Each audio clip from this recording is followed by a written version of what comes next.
आज जो इजराइल के साथ हाथ हुआ है।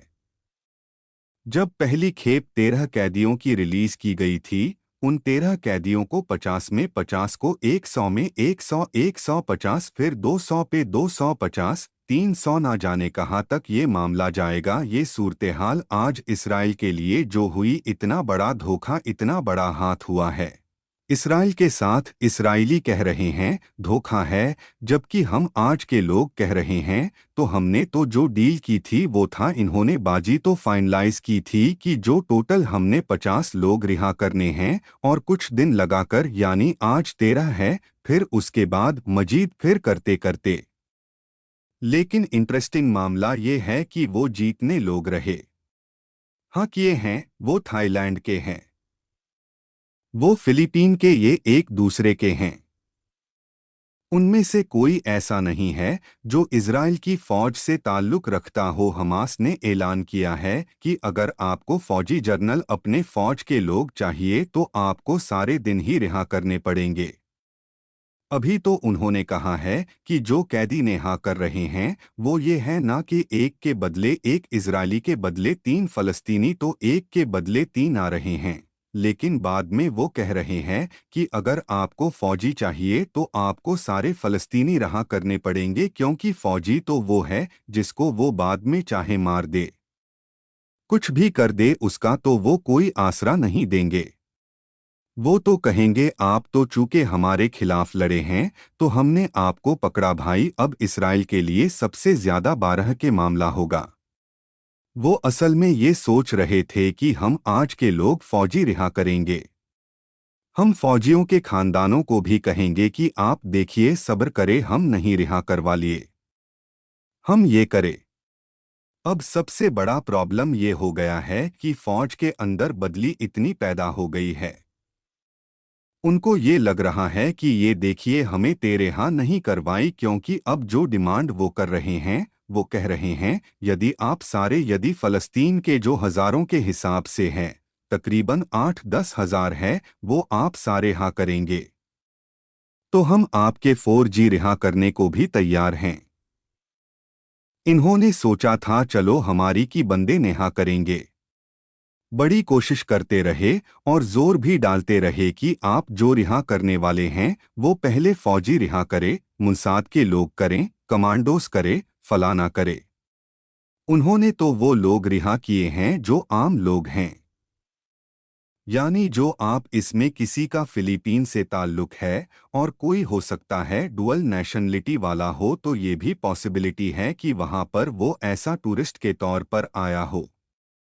यानी जो भी सूरत-ए-हाल है वो चाहे जैसी भी है, इजराइल के लिए बड़ा झटका है कि उसके साथ हाथ हो गया बहुत बड़ा। जिन बंदों को हमारे यहाँ करवाना चाहता था, उन बंदों को तो रिहा ही नहीं किया किसी भी वजह से। यानी आप सोचिए क्या होगा। क्या अब अगर आप 4 दिन की डील के बाद आप कहते हैं कि हमने तो लड़ाई करनी है, तो वो तो फिर लड़ाई, और वहीं से लड़ाई तो फिर वही रहेंगी। अब दुनिया में बना जल गए हैं, लोग कह रहे हैं ये देखिए ना क्या दिया रहे हैं। रिहा होकर लोग कह रहे हैं यार चलो सुकून मिला है ना देखने के लिए। उधर स्पेन ने और उसके बाद और जो यूरोपियन कंट्रीज आ गए, उन्होंने कह दिया है कि भाई हम तो इस सारी जरा ध्यान में फ़लस्तीन को रियासत तस्लीम करेंगे। ये इनके लिए चटका कम था कि अब अगला झटका ये लगता है कि फौज और बाकी उन्होंने की पर्सनैलिटी, जब उसमें ऐसे ऐसे लोग हैं कि कालेपन को बिजनेसमैन भी हैं को फैलाना भी, वो भी इनको ले गए। अब उनको हम कैसे रिहा करवाएंगे?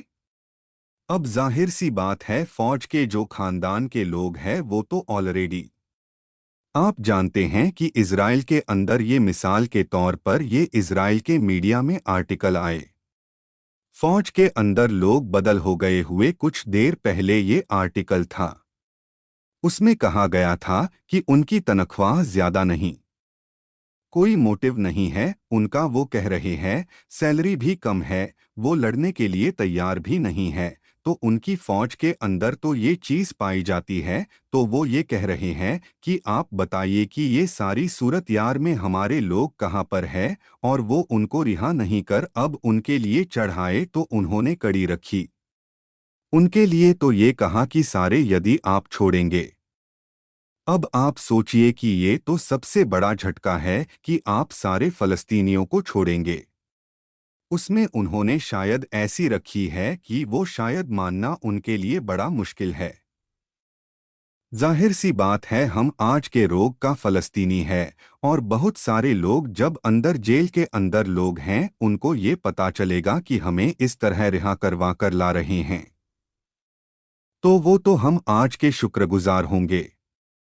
वो तो कहेंगे कि जो ठीक है जी, हम तो आपके लिए लड़ने के लिए तैयार है, और वापस हम आपके साथ आकर लड़के तो इस रेल क्या करेगा। अगर वो इसमें डिले करते हैं तो फौज के खानदान वाले तो इनको नहीं छोड़ेंगे। वो तो कहेंगे कि इसका मतलब है कि हमारे फौजियों के लिए कोई चीज ऑलरेडी रिपोर्ट में कहा गया है कि नहीं, जो भर्तियां वो ही नहीं पा रही है, लोग फौज के अंदर आ ही नहीं रहे, और जो पिछले वो बद्दी लोग हो रहे हैं वही समझते हैं कि हमें नहीं रहे हाँ करवा पाए इनको रिहा करवा रहे हैं। इसका मतलब है कि हमारी फौज की वैल्यू है कोई नहीं है। हम यहाँ पर आकर जाम अरे हम ऐसे दुश्मन से लड़ाई करें तो दुनिया का खतरनाक तरीका है। इसको हम मास कहते हैं। हमारे पास टेक्नोलॉजी है। फिर वो ये भी बात कर रहे हैं कि वो जो फाइनेंशियल टाइम्स की रिपोर्ट है उसकी वैल्यू क्या है। फाइनेंशियल टाइम्स की रिपोर्ट के मुताबिक तो यही बात है, ना कि आप लोगों ने एक यानी पूरी तरह वीडियो बनाकर दी थी। पूरी एक रिपोर्ट तैयार की गई थी। फौजियों ने निचली सतह के लोअर रैंक के सोल्जर्स ने पूरी रिपोर्ट तैयार की। देखिए हम आज के लोग हमला करने वाले ऊपर से उन्हें छोड़ा, और पता ही चल क्या है कि बड़े उनके जो है उनकी इंटेलिजेंस सितारों के लोग यहाँ हुकूमत के लोगों को सारे इस खेल में शामिल थे। तो अब वो ये कह रहे हैं कि अच्छा है, इसका मतलब है कि हमें जानबूझकर मरवाया भी क्या है। और फिर उसके बाद एक और भी मामला आया था कि स्ट्राइक किया इन्होंने इन्होंने एयर स्ट्राइक किया, और एयर स्ट्राइक के लिए नीचे जिनके बंदे थे वो मारे गए। तो वो ये कह रहे हैं कि आप बताएं कि ये तो सारे इतने तबाहकुन मामला थे, ये कैसे हल होंगे।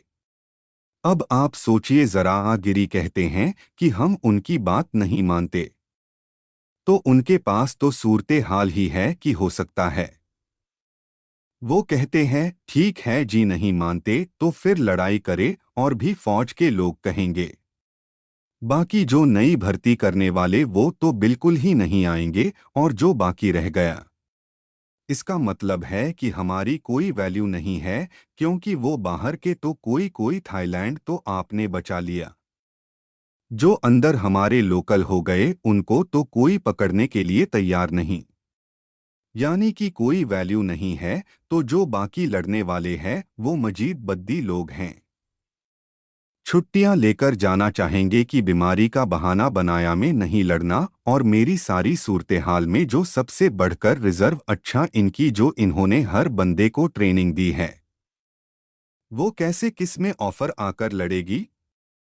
इजराइल के अंदर तो ये है ना कि हर बंदे को ये नहीं कह पाती। इनको 2 साल और मर्दों को 3 साल की ट्रेनिंग दी गई है। वो कहेंगे कि अगर कल को हम पकड़े गए या हमारा कुछ हो गया तो हमारा तो कोई वाली बारिश नहीं होगा, ये तो मेरे हाथ ही नहीं करवा कर लेकर आएंगे।